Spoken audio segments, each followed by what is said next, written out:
அண்மை செய்தி. மத்திய அரசு துறைகளின் பணியிடங்களுக்கு லேட்டரல் என்ட்ரி முறையில் பணி நியமனம் செய்வது சமூக நீதிக்கு எதிரானது என முதலமைச்சர் மு.க.ஸ்டாலின் அதற்கு எதிர்ப்பு தெரிவித்திருக்கிறார். இதுகுறித்து கூடுதல் விவரங்களோடு செய்தியாளர் அபினேஷ் இணைப்பில் இருக்கிறார். பேசுவோம். அபினேஷ், தற்போது இந்த லேட்டரல் என்ட்ரி முறைக்கு முதலமைச்சர் எதிர்ப்பு தெரிவித்திருக்கிறார். வேறு எந்தெந்த பக்கத்திலிருந்து எதிர்ப்பு வந்திருக்கிறது? இந்த எதிர்ப்பு செய்தியின் முழு அம்சம் என்ன? ஜெனிஃபர், அண்மையில் மத்திய அரசு பணியாளர் தேர்வாணையம் யுபிஎஸ்சி சமீபத்தில் லேட்டரல் என்ட்ரி எனப்படும் நேரடி நியமனம் மூலம் மத்திய அரசின் பல்வேறு துறைகளில் 10 இணைச் செயலாளர்கள் மற்றும் 35 இயக்குநர்கள் அல்லது துணை செயலாளர்கள் பணியிடங்களை இணைப்பதற்கான ஒரு அறிவிப்பு ஆணையை வெளியிட்டிருந்தது.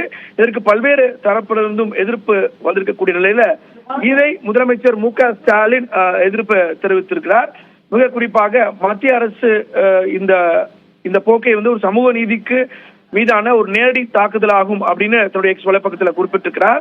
மேலும் இந்த தகுதி வாய்ந்த எஸ்சி, எஸ்டி, ஓபிசி மற்றும் சிறுபான்மையின அதிகாரிகள் மேல்நிலையில் தகுதியான வாய்ப்புகளை பறிக்கிறது எனவும் மத்திய அரசு இந்த நடைமுறையை நிறுத்த வேண்டும், ஓபிசி மற்றும் எஸ்சி, எஸ்டிகளுக்கான பின்னடைவு காலியிடங்களை நிரப்புவதற்கு முன்னுரிமை அளிக்க வேண்டும் எனவும் முதலமைச்சர் மு.க.ஸ்டாலின் குறிப்பிட்டிருக்கிறார்.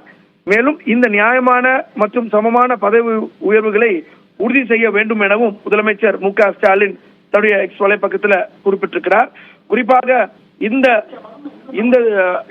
இந்த நேரடி நியமனம் மூலமாக பல்வேறு உயர் அதிகாரிகளுடைய நியாயமான வாய்ப்பு என்பது பறிக்கப்படுவதாகவும் முதலமைச்சருடைய எக்ஸ் வலைப்பக்கத்தில் குறிப்பிட்டிருக்கிறார். உயர் பதவிகள்ல இந்த நேரடி நியமனம் என்பது மத்திய அரசை பல்வேறு எதிர்கட்சியினர் தொடர்ச்சியாக குற்றச்சாட்டு வராங்க. குறிப்பாக பிரதான எதிர்கட்சியான காங்கிரசும் அங்க கேள்வி எழுப்பியிருக்காங்க. அதே போல தேசிய ஜனநாயக கூட்டணி கட்சிகளும் இதுல சில ஆட்சேபனை கருத்துக்களை குறிப்பிட்டிருக்கக்கூடிய நிலையில முதலமைச்சர் மு.க.ஸ்டாலின் இதை உடனடியாக கைவிட வேண்டும் எனவும் இது சமூக நீதிக்கு எதிரானதாகவும் குறிப்பாக நேரடியாக சமூக நீதியை இதை ஒரு மீதான தாக்குதலாகும் அப்படின்னு தன்னுடைய எக்ஸ் வலைப்பக்கத்தில் குறிப்பிட்டிருக்கிறார். அதாவது தொடர்ந்து கிரிமி லேயர் என்பது முற்றிலுமாக நீக்கப்பட வேண்டும் என்பது திமுகவுடைய நிலைப்பாடு. எப்பொழுதும் கிரிமி லேயரை முழுமையாக ஒழிக்க வேண்டும் என்று கோருகிறோம். ஆனாலும் இதற்கிடையில கிரிமி லேயரிற்கான உச்ச வரம்பையும் அது தாமதமின்றி உயர்த்தப்பட வேண்டும் எனவும் முதலமைச்சர் மு.க.ஸ்டாலின் எக்ஸ் வலைப்பக்கத்தில் குறிப்பிட்டிருக்கிறார். மிக முக்கியமாக எல்லாவற்றுக்கும் மேலாக வரலாற்று ரீதியாக உரிமை மறுக்கப்பட்ட இந்த சமூகத்தின் அனைத்து பிற்படுத்தப்பட்ட மற்றும் ஒடுக்கப்பட்ட பிரிவினருக்கு கல்வி மற்றும் வேலை வாய்ப்புகள் நியாயமான முறையில் பகிர்ந்தளிக்கப்படுவதற்கு உத்தரவாதம் அளிக்க வேண்டும் எனவும் அதற்கு சாதிவாரி கணக்கெடுப்பு என்பது இன்றியமையாதது எனவும் முதலமைச்சர் மு.க.ஸ்டாலின் தன்னுடைய எக்ஸ் வலைப்பக்கத்தில் குறிப்பிட்டிருக்கிறார்.